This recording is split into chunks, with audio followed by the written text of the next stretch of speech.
الله معكم أحبائي. آخر تطورات الحرب بين روسيا وأوكرانيا حتى مساء 22 من أغسطس.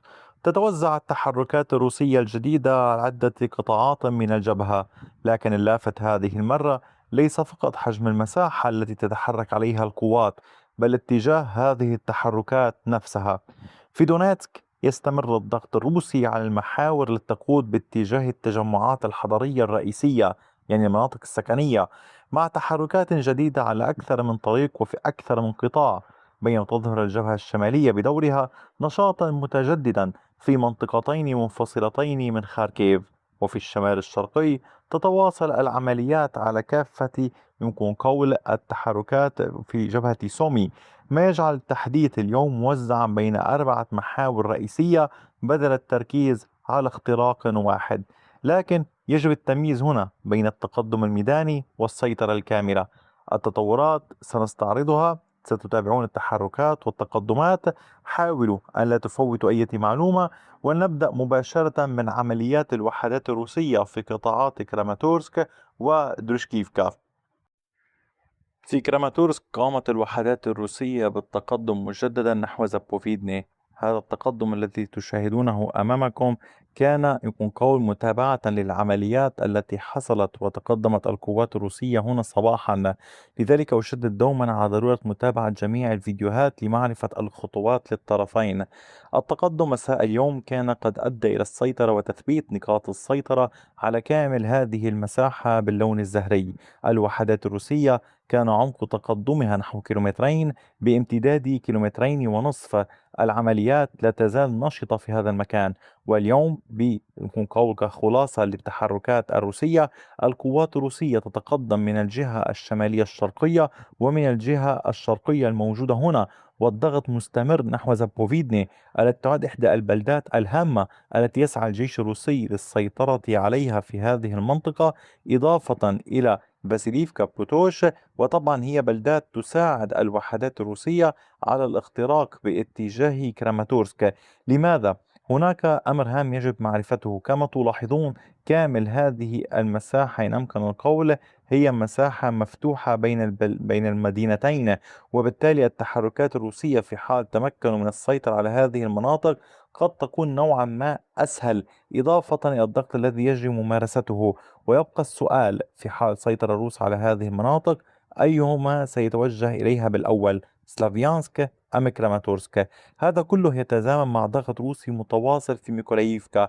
القوات الروسية لا تزال تسعى منذ أيام إلى ترسيخ وجودها في ميكولاييفكا. عمل المسيرات لدى الطرفين كبير. وحدات التسلل الروسية مجموعات الاستطلاع تعمل بشكل كبير عبر الغابة الموجودة على كامل هذه المساحة كما تشاهدونها، وتخترق باتجاه ميكولاييفكا. لذلك العمل ليس سهلا بالنسبة للروس. الوصول إلى ميكولاييفكا والبقاء، التسلل سهل ولكن التثبيت هو الصعب. فالقوات الأوكرانية تعمل على التصدي وإيقاف هذه التسللات ورصدها بالمسيرات. وطبعا أعود وأقول لحضراتكم، وهذا السؤال دوما أسأل عنه: هل الطيران الروسي يعمل؟ نعم، يعمل بشكل كبير. هناك فيديو وضعته لحضراتكم، قلت لكم هناك كل 5 دقائق قنبلة تضرب أوكرانيا. وبالتالي تخيلوا الأمر.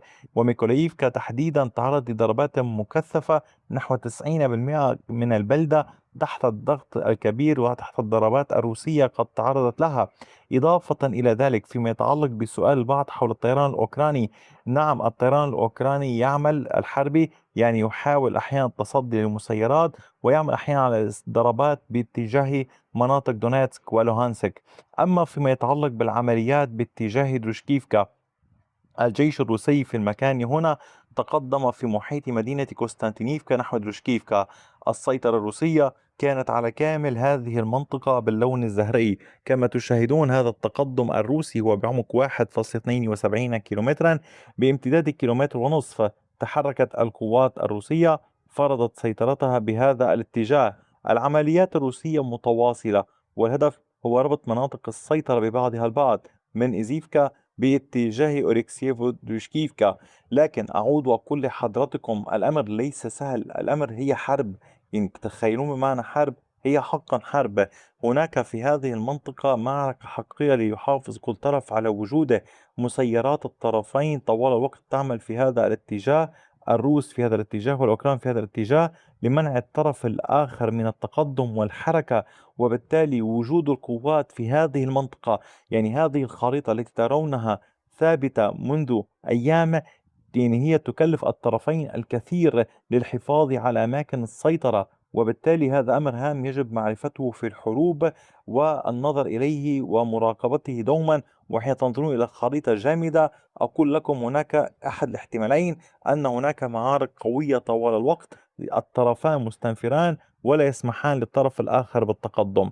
أما فيما يتعلق بالعمليات باتجاهات خاركيف، فهنا باتجاه المدينة وعلى بعد يكون قوي نحو 23 كيلومترا، القوات الروسية تواصل العمل. واليوم تحركت الوحدات الروسية باتجاه مالي بروخودي وسيطرت على هذه المساحة. دعوني أوضح لكم الصورة بشكل أكبر. هذه الحدود الروسية الأوكرانية عند هذا الخط كما تشاهدون. هذا أولا. القوات الروسية تحركت في فترات سابقة في المنطقة هنا منذ فترة طويلة. أتحدث عن هذا الاتجاه، هذه المنطقة. القوات الروسية عاودت التحركات في وقت سابق في أبريل وسيطرت في آخر مرة على هذه المساحة. اليوم الروس يتحركون وسيطروا على هذه المنطقة باللون الزهري كما تظهر أمامكم. عمق التقدم للوحدات الروسية بلغ 970 مترا بامتداد كيلومترين. الروس يواصلون العمل في هذا الاتجاه. ما أهمية هذا المحور؟ نحن نتحدث اليوم مباشرة عن التحرك باتجاه مدينة خاركيف. هذه هي المدينة كما تشاهدون، يعني وضعتها لكم هنا باللون الأزرق. وكما تشاهدون القوات الروسية تتحرك على طول الخط الموجود هنا، على طول هذا الطريق. إضافة إلى ذلك كان هناك تقدم آخر للوحدات الروسية في اتجاه كوزات شلوبان. التقدم الروسي كان على هذه المساحة باللون الزهري أمامكم، تقدم بعمق 880 مترا بامتداد كيلومتر. التحركات الروسية هنا على طريقين وما بينهما. ماذا يعني؟ يعني هناك طريق يربط المنطقة هنا باتجاه خاركيف على طول هذا الاتجاه، وهناك طريق آخر بهذا الاتجاه، والقوات الروسية تتحرك نحو على كليهما بهذا الاتجاه مع عمليات في هذه المنطقة. أما فيما يتعلق بجبهة سومي، فالوحدات الروسية استطاعت التقدم مجددا في الجبهة. وفي هذا الجزء من سومي كانت الوحدات الروسية قد تحركت في محيط بوبيليفكا مسيطرة على هذه المساحة باللون الزهري.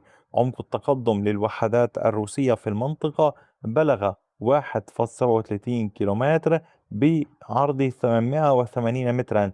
العمليات الروسية مستمرة للتقدم وربط المناطق ببعضها البعض، يعني المحاولات لا تزال مستمرة للدخول باتجاه هذه المناطق والتقدم على طول هذه المساحة لربط كامل المنطقة هنا ببعضها البعض. اللون الأخضر لمن لا يعلم يرمز إلى السيطرة الروسية داخل سومي، وبالتالي يمكنكم مشاهدة التقدم الروسي داخل هذه المنطقة، داخل هذه المقاطعة من اتجاهات مختلفة.